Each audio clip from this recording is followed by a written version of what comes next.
A very warm welcome to the students who is listening to my lecture. Today's topic of lecture is anxiety. We are going to cover on what is anxiety, how anxiety is different from fear, what is the Yerkes-Dodson law, and what are some of the theoretical explanations on anxiety. As psychology students, you will know that anxiety is a feeling of dread, worry, apprehension, often with no clear justification. And there can be no uh, unambiguous stimuli which is causing the anxiety. It could be regarding a future event which has not yet occurred, and that makes the topic of anxiety a very interesting field of research in psychology. How is it different from fear? As I just mentioned in the previous slide, while fear could have a actual physical stimuli which is causing it, anxiety, on the other hand, can occur even in the absence of a clear physical and unambiguous stimuli. It could be more of as a product of the person's internal emotional conflicts. Now, we know that a certain amount of anxiety is very important for us to function in our daily lives. Take, take yourself back to the moment when you were preparing for your exam. Because of the anxiety levels that you had, you were able to study, you were motivated to score well, and you passed the examinations.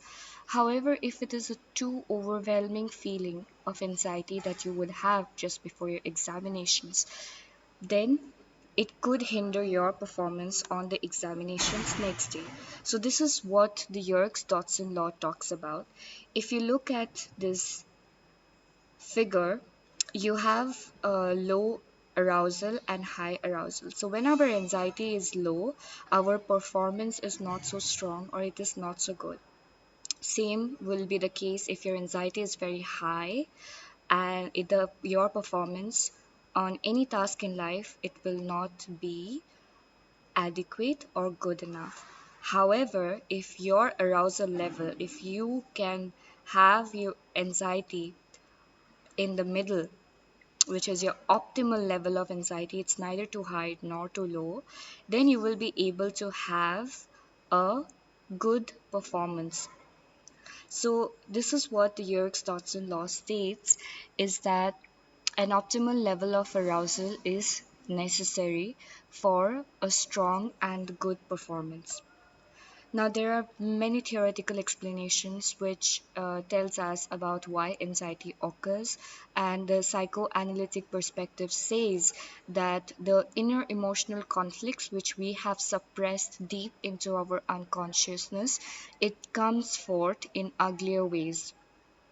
So these anxiety, it can be a manifestation of the unexpressed feelings, thoughts, and emotions which we could not express at a previous moment.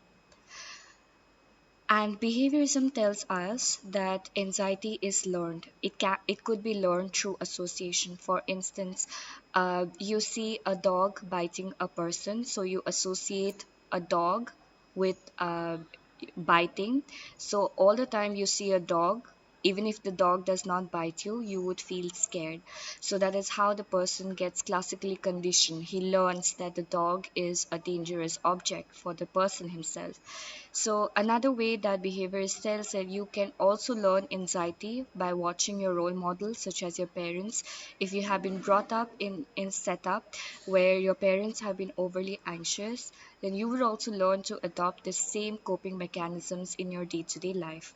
Humanistic view says that anxiety could arise due to differences in when you have a conflict between who you want to be, that is your ideal self, and who you really are, that is your ideal real self.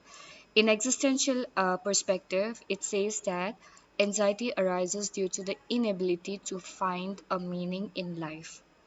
This is the end for today's lecture. For more explanations, you can head on to these references. Thank you so much for patiently listening. Hope to see you in the next class.